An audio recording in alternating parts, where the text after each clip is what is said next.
कर भला तो हो भला, कर बुरा तो हो बुरा। यह कहावत तो आपने बहुत सुनी होगी, लेकिन यह कहावत बनी कैसे, आज हम आपको इस वीडियो में सुनाएंगे। पहले सुनते हैं। कर भला तो हो भला। प्राचीन समय की बात है। सुंदर नगर में सुकृति नामक एक राजा राज्य करता था। राजा सुकृति बड़ा ही दयालु, सेवाभावी और धर्मपरायण था, किंतु सुंदर नगर की सुंदरता पर मोहित होकर आए दिन पड़ोसी राज्य आक्रमण किया करते थे। राजा सुकृति के राज्य में भीमसेन नामक एक बड़ा ही बहादुर और निडर सेनापति था। वह कभी भी आक्रमणकारियों को राज्य की सीमा में प्रवेश नहीं करने देता था। सेनापति राज्य के प्रति वफादार तो था, लेकिन एक बार एक युद्ध में जीत उन्हें बहुत महंगी पड़ी। उसमें सेनापति भीमसेन बुरी तरह से घायल हो गया और साथ ही बहुत सारे सैनिक मारे गए। इसी बीच भीमसेन का एक मित्र उससे मिलने आया। यह मित्र राजा से बहुत ईर्ष्या करता था। उसने भीमसेन को राजा के खिलाफ भड़काना शुरू कर दिया।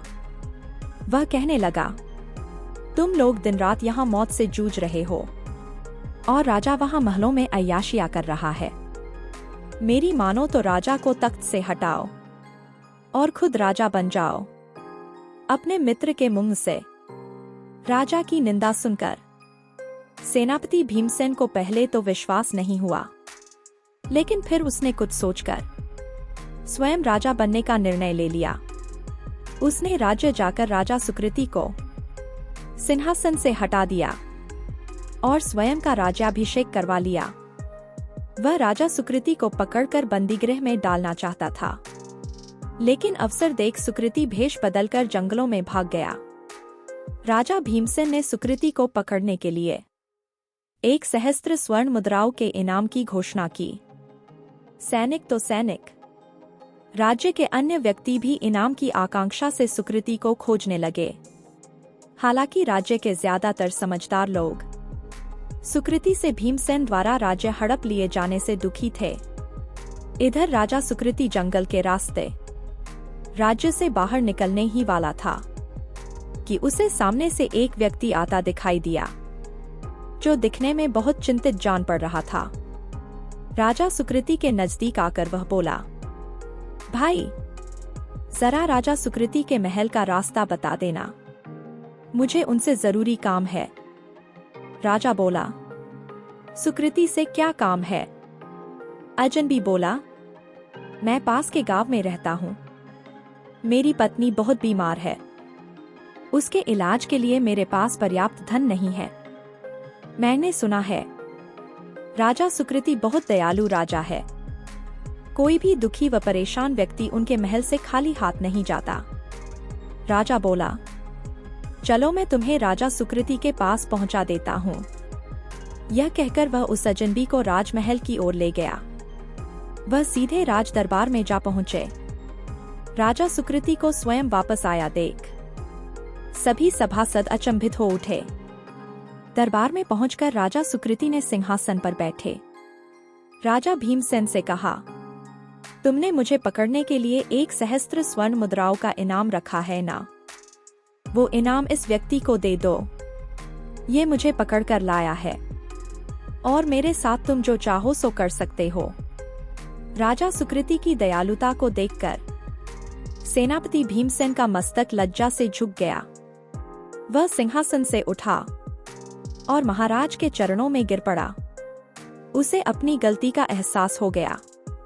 इसलिए कहते हैं, कर भला तो हो भला। राजा ने भला किया तो उसका भी भला ही हुआ। लेकिन क्या इसकी उल्टी कहावत हो सकती है? क्यों नहीं, कर बुरा तो हो बुरा। ये कहावत भी आज आपने सुन ली, अब इसकी कहानी भी सुन लीजिए। लेकिन इससे पहले वीडियो को लाइक जरूर कर दीजिए। कर बुरा तो हो बुरा कहानी। एक बार की बात है, एक गांव में एक वैद्य जी रहते थे। वैद्य जी के पास कभी कभार ही कोई मरीज आता था, क्योंकि उस गांव में ज्यादातर लोग बीमार नहीं पड़ते थे। इससे वैद्य जी की आजीविका में बहुत समस्या आती थी। एक दिन वैद्य जी अपनी झोपड़ी से बाहर निकले और एक पेड़ के नीचे जाकर बैठे। तभी उन्हें उस पेड़ के कोटर में एक सांप दिखाई दिया। वैद्य जी सोचने लगे कि अगर यह सांप किसी को काट खाए तो कितना अच्छा हो, मैं उसे ठीक करके अच्छा खासा धन कमा सकता हूँ। तभी वैद्य जी की नजर सामने खेल रहे बच्चों पर पड़ी। उन्होंने बच्चों के पास जाकर कहा, देखो बच्चों, उस पेड़ के कोटर में मिट्टू मियाँ बैठे हैं। बच्चे तो बच्चे होते हैं। उनमें से एक बच्चा दौड़ा और सीधे जाकर कोटर में हाथ डाल दिया। संयोग से सांप की मुंडी उसके हाथ में आ गई। जैसे ही उसने बाहर निकाला तो डर के मारे उछाल दिया। नीचे अन्य बच्चों के साथ वैद्य जी खड़े थे। सांप सीधा वैद्य जी के ऊपर आकर गिरा और कई जगह डस लिया। तड़पते हुए वैद्य जी की जान निकल गई। इसलिए कहते हैं, कर बुरा तो हो बुरा। दोस्तों, इसलिए मनुष्य को हमेशा दूसरों का भला सोचना चाहिए, और भला ना हो सके तो कम से कम बुरा तो नहीं सोचना चाहिए। अगर आपने वीडियो को अभी तक लाइक नहीं किया तो प्लीज वीडियो को लाइक कर दें। एक और बड़ी प्यारी कहावत है, अंधेर नगरी चौपट राजा। चलिए सुनते हैं इसकी भी कहानी। एक बार एक सन्यासी अपने चेले के साथ घूमते हुए अंधेर नगरी नाम के एक ऐसे शहर में पहुंचे जहां की शासन व्यवस्था बड़ी अजीब थी। वहां पर मामूली सब्जियां भी 1 टके में 1 सेर मिल रही थीं, और खाजा नाम की खोए से बनी एक बढ़िया मिठाई भी। यह देखकर चेला बहुत खुश हुआ और गुरुजी से बोला, गुरुजी, यह तो बहुत अच्छी जगह आए हैं, हम लोगों को यही रहना चाहिए। गुरुजी ने कहा, वत्स, यह बहुत खतरनाक जगह है, यहाँ रहना खतरे से खाली नहीं है। लेकिन चेला नहीं माना और वहीं रुकने पर अड़ गया। गुरुजी ने कहा, ठीक है, तुम रुको, मैं जाता हूँ। कभी किसी संकट में पड़ो तो मुझे याद करना।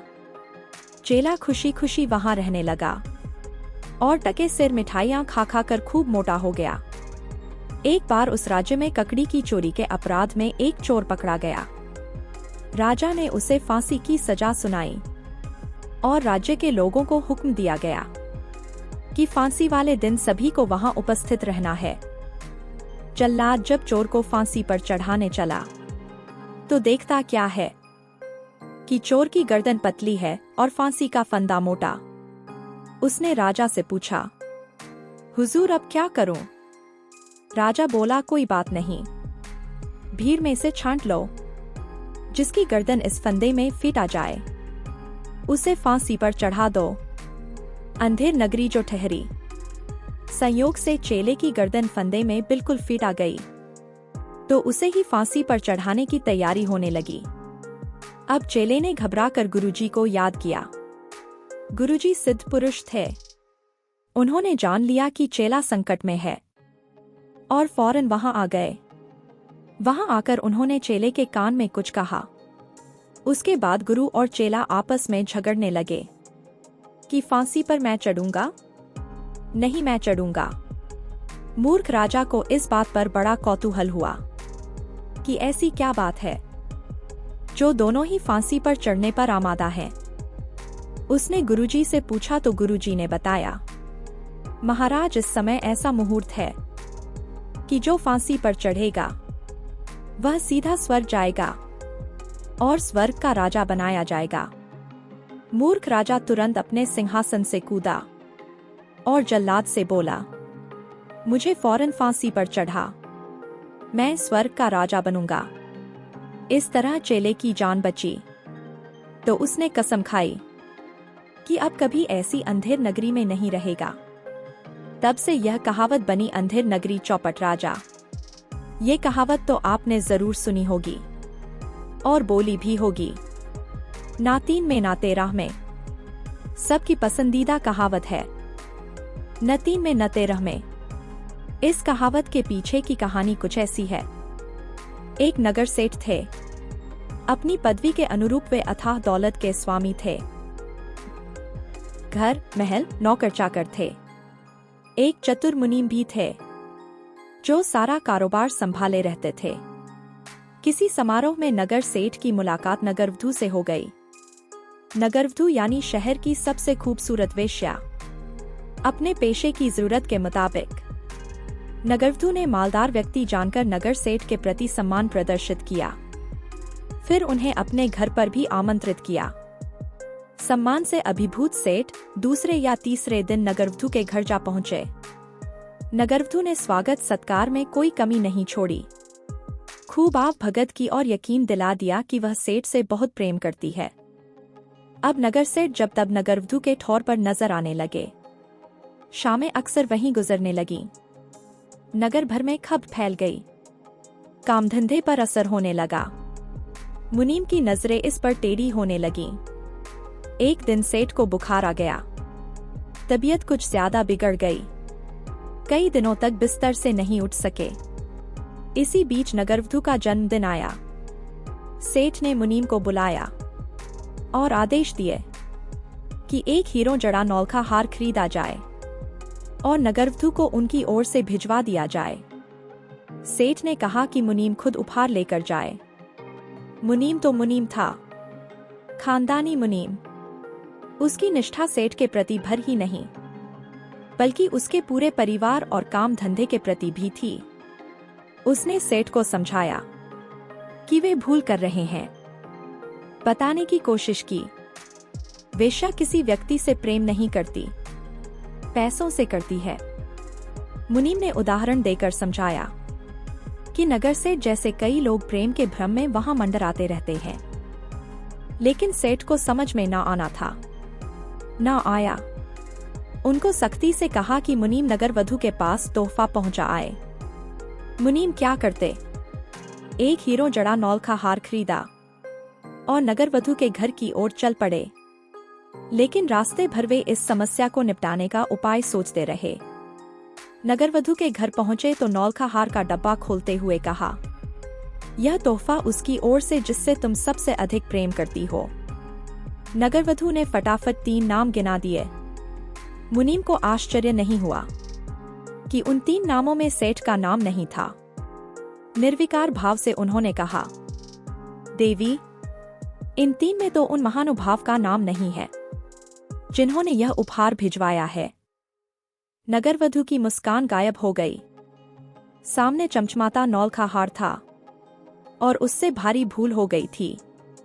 उसे उपहार हाथ से जाता हुआ दिखा। उसने फौरन 13 नाम गिनवा दिए। 13 नाम में भी सेठ का नाम नहीं था। लेकिन इस बार मुनीम का चेहरा तमतमा गया। गुस्से से उन्होंने नौलखा हार का डब्बा उठाया और खट से उसे बंद करके उठ गए। नगरवधू गिड़गिड़ाने लगी। उसने कहा कि उससे भूल हो गई है। लेकिन मुनीम चल पड़े। बीमार सेठ सिरहाने से टिके मुनीम के आने की प्रतीक्षा ही कर रहे थे। नगरवधू के उत्तर की प्रतीक्षा कर रहे थे। मुनीम पहुंचे और हार का डब्बा सेठ के सामने पटकते हुए कहा, लो अपना नौलखा हार, न तुम 3 में न 13 में। यूं ही प्रेम का भ्रम पाले बैठे हो। आज की ये कहावत वाली कहानियां कैसी लगी? हमें कमेंट बॉक्स में जरूर लिखें। अगर आपने वीडियो को अभी तक लाइक नहीं किया तो प्लीज वीडियो को लाइक कर दें। हमारे चैनल को सब्सक्राइब करना ना भूलें। धन्यवाद दोस्तों।